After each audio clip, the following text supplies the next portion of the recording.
నమస్కారాలు. రాష్ట్రంలో, దేశంలో, ప్రపంచంలో ఉండే హిందువులందరికీ కూడా అభినందనలు. ఈరోజే బ్రహ్మోత్సవ కార్యక్రమాలు ప్రారంభమైనాయి. ఈ బ్రహ్మోత్సవ కార్యక్రమాలు 9 రోజులు జరుగుతుంది. అనేక వాహనాల్లో స్వామివారు ఇక్కడంతా కూడా ఈ వీధుల్లో కూడా తిరిగే పరిస్థితి, ఊరేగింపు జరిపే పరిస్థితి వస్తుంది. ఒక పవిత్రమైన భావంతో ఇక్కడికి వచ్చే భక్తులే కాకుండా ప్రపంచం కూడా వాచ్ చేసే పరిస్థితిలో ఉన్నారు. కలియుగ దేవుడు మనందరికి కూడా ఈ సమాజాన్ని అన్ని విధాలా ఆదుకునే దైవం.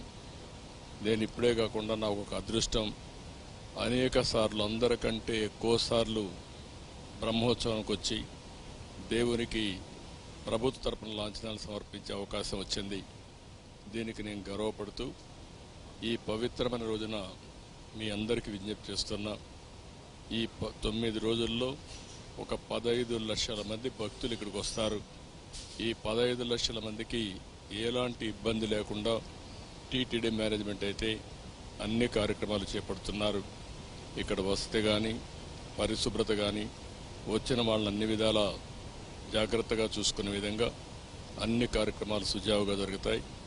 దేవుని దయ వల్ల ఇక్కడందరం కూడా మనం ఒక సేవకుల మారిగా పనిచేసి ఈ భక్తిని ప్రతిబింబించే విధంగా ఇక్కడ గోవింద గోవింద నామస్మరణం తప్ప ఇంకోటి ఏమీ ఉండకుండా మనం చూసుకోవాల్సిన బాధ్యత మనందరిపైన ఉంది.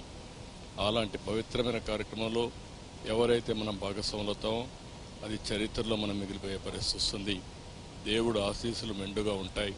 ప్రతి ఒక్కరు కూడా ఇక్కడికి వచ్చినప్పుడు ఒక పవిత్రతను పాటించవలసిందిగా మరొక్కసారి కోరుకుంటూ టీటీడీ మేనేజ్మెంట్ చేసే కార్యక్రమాలకి పూర్తిగా సహకరించవలసిందిగా మరొక్కసారి విజ్ఞప్తి చేసుకుంటూ అందరికీ నమస్కారాలు.